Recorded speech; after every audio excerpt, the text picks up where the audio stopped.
Friends, ഇന്ന് നമ്മൾ ഉണ്ടാക്കുന്ന ഉള്ളിപ്പൂണ്ടൊരു തോരനാണ്. അത് നമുക്ക് എങ്ങനെയുണ്ടെന്ന് നോക്കാം. നമുക്ക് കടുക് ഇട്ട് കൊടുക്കാം.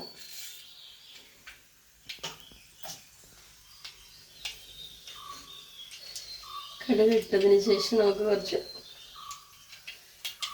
കറിവേപ്പില ഇട്ട് കൊടുക്കാം.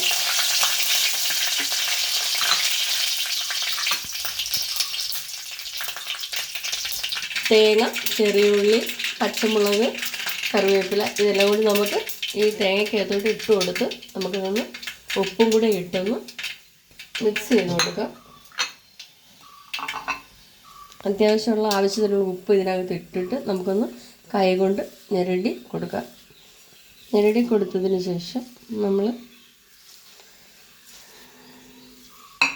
നല്ലതൊന്ന് കൈകൊണ്ട് ഞെരടി കൊടുക്കണം. ഞെരടി കൊടുത്തതിന് ശേഷം നമുക്ക് ഈ എണ്ണയ്ക്കകത്തോട്ട് ഈ ഉള്ളിപ്പൂ അരിഞ്ഞത് ഇട്ട് കൊടുക്കും.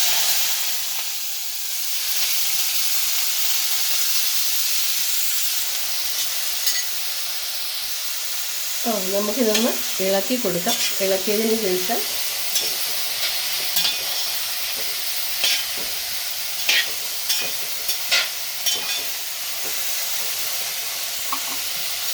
നമുക്ക് പച്ചമുളക്, കറിവേപ്പില, ഉപ്പ്, തേങ്ങ, ചെറിയുള്ളി ഇതെല്ലാം കൂടെ നമുക്ക് ഇതിനകത്തോട്ട് ഇട്ട് കൊടുക്കാം.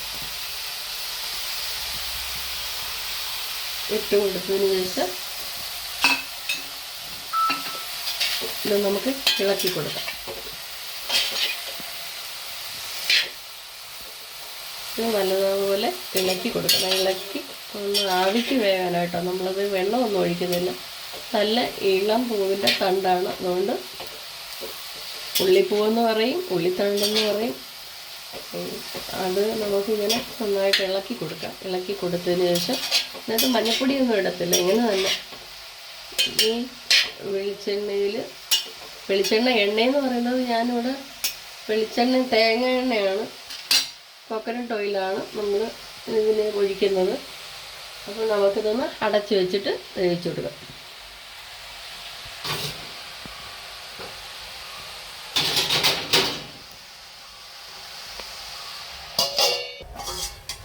നമുക്കിതൊന്ന് ഇളക്കി വെച്ച് കൊടുക്കാം. ഇളക്കി വെച്ചതിന് ശേഷം നല്ലതുപോലെ ഒന്ന് ഇളക്കി ഒന്നുകൂടെ വെച്ച് കൊടുക്കാം. സമയം നമ്മൾ അടപ്പ് തുറന്ന് ഇടയ്ക്ക് ഒന്ന് ഇളക്കി കൊടുക്കണം. ഇളക്കി കൊടുത്തില്ലെങ്കിൽ എണ്ണ നമ്മളധികം വെള്ളമൊന്നും ഒഴിച്ചിട്ടില്ലല്ലോ. അപ്പോൾ നമുക്ക് ഈ എണ്ണയ്ക്കകത്തും ആവിക്കകത്തും വേണ്ടല്ലോ. അപ്പോൾ നമ്മളത് അടപ്പ് തുറന്ന് ഇടയ്ക്കൊന്ന് ഇളക്കി കൊടുക്കണം. ഒരു 2 മിനിറ്റ് കഴിഞ്ഞിട്ട് നമുക്ക് വീണ്ടും ഒന്നുകൂടെ ഇളക്കി വെന്തൊന്ന് അടച്ച് വയ്ക്കണം. നമ്മുടെ തോരൻ റെഡി ആയി നോക്കാം. നമുക്കൊന്ന് ഇളക്കി വെള്ളം കൂടെ കൊടുക്കാം. തോരന് എല്ലാം റെഡിയായി. നമുക്ക് സ്റ്റൗ ഓഫ് ചെയ്യാം. സ്റ്റൗ ഓഫ് ചെയ്യും. നമുക്കിനി കറിവേപ്പില ഇട്ട് കൊടുക്കാം. കറിവേപ്പില ഇട്ട് നമ്മുടെ തോരനൊക്കെ റെഡി ആയിട്ടുണ്ട്. എല്ലാവരും ഇങ്ങനെയൊന്ന് ഉണ്ടാക്കി നോക്കണം. ഇങ്ങനെ തന്നെ ഉണ്ടാക്കി നോക്കണം.